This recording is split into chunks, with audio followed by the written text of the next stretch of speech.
उन पंछियों में एक टूनी चिड़िया भी रहती थी। टूनी चिड़िया के 4 बच्चे थे। टूनी के पति कुछ साल पहले मर चुके थे। उस वजह से घर की और बच्चों की पूरी जिम्मेदारी अकेले टूनी चिड़िया पर ही थी।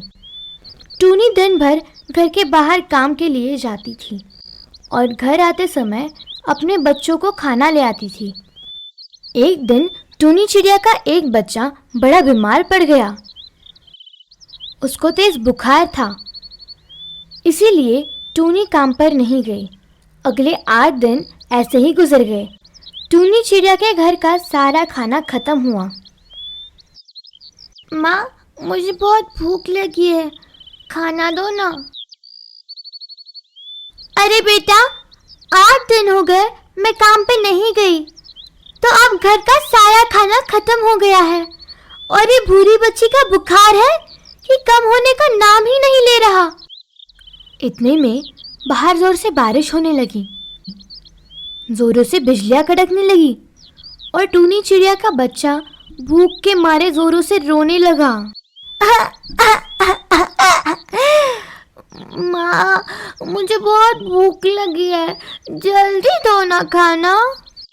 अरे मेरा बच्चा, कैसे बताओ तुझे कि घर में कुछ भी बाकी नहीं है खाने के लिए, और अब तो इतनी तेज बारिश में मैं कैसे और कहाँ से खाना लाऊं? भूख लगी है माँ। रोना नहीं मेरे बच्चे, मैं अभी कालू भाई के घर जाकर तुम सबको कुछ खाने के लिए ले आती हूँ। तब तक तुम भूरी बच्ची और तेरे भाइयों का ख्याल रखना। अभी आती हूँ मैं मेरे बच्चे। ठीक है माँ।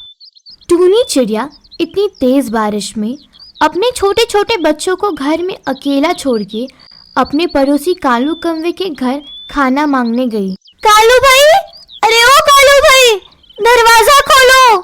अरे टोने, क्या बात है? इतनी तेज बारिश में यहाँ किस काम से आए हो? मेरा मतलब कोई जरूरी काम है क्या? कालू भाई, वो मेरी पूरी बच्ची 8 दिन से बीमार है, तो मैं 8 दिन काम पे नहीं जा सकी, तो घर का सारा खाना खत्म हुआ है और अब इतनी तेज बारिश में मैं कहीं भी नहीं जा सकती। क्या आपके घर से मुझे कुछ खाना मिल सकता है? ये बात सुनकर वसुंधरी कौवी ने कालू कौवे को जोर से आवाज दी। ए जी, यहाँ! क्या वसुंधरी? ए जी, उस टूनी के बातों में आकर पागल मत बनो।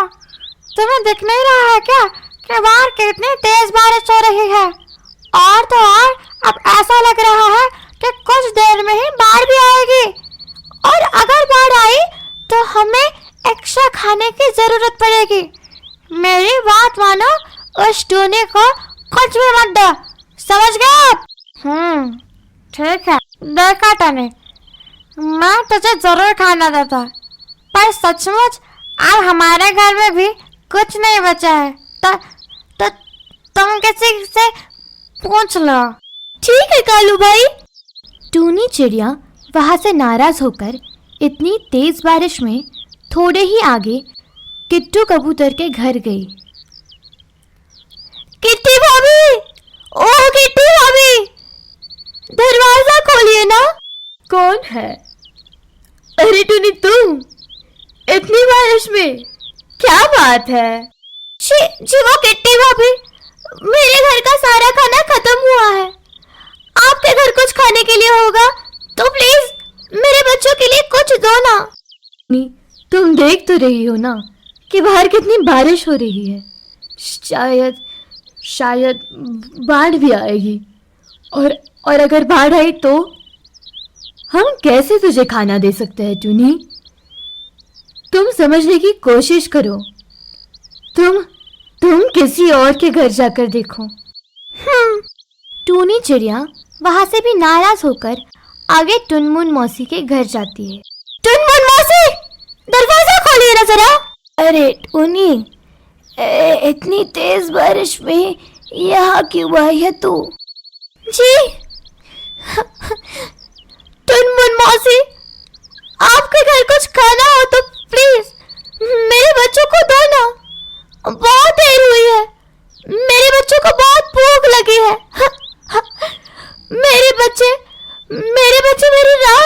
रहे होंगे। रात का बचा हुआ खाना भी चलेगा टुनमुन मौसी, कुछ तो दे दो ना। अरे टूनी, तुझे क्या इतनी भी समझ नहीं है कि बाहर इतनी तेज बारिश हो रही है कि किसी भी वक्त बाढ़ आ सकती है, और इस हालत में तुझे कोई भी खाना नहीं दे सकता। तो जाओ यहाँ से, मुझे परेशान मत करो। बेचारी टूनी फूट फूट कर रोने लगी। तेज बारिश का सामना करते हुए, आंधी तूफान से लड़ते हुए वो बेचारी तो अब तक अपने घर से बहुत दूर आ गई थी। अचानक उसे एक बत्तख का घर दिखा और वो वहां गई। कौन? जी जी मैं टूनी हूँ। अरे क्या हुआ बहना, इतना रो क्यों रही हो? भाई साहब, वक्त बहुत कम है, घर में मेरे बच्चे अकेले हैं, उनको बहुत भूख लगी है और वो बेसब्री से मेरा इंतजार कर रहे होंगे। आपके पास कुछ खाना मिलेगा क्या? मैं तो भूखा रह सकती हूँ, पर मेरे बच्चों को कैसे भूखा रखूं? टूनी चिड़िया अपने बच्चों के लिए बिट्टू बतख से ली हुई दाने की थैली लेकर बिट्टू बतख की पीठ पर बैठ गई और बिट्टू बतख बाहर के पानी में तैरकर टूनी चिड़िया को लेकर टूनी के घर तक आया। लेकिन हे भगवान, मेरा घोंसला कहाँ गया? कहीं बाढ़ में तो नहीं बह गया? नहीं नहीं, ये नहीं हो सकता।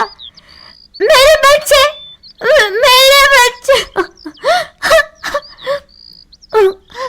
बतख भाई, कहाँ ढूंढूं मैं मेरे बच्चों को?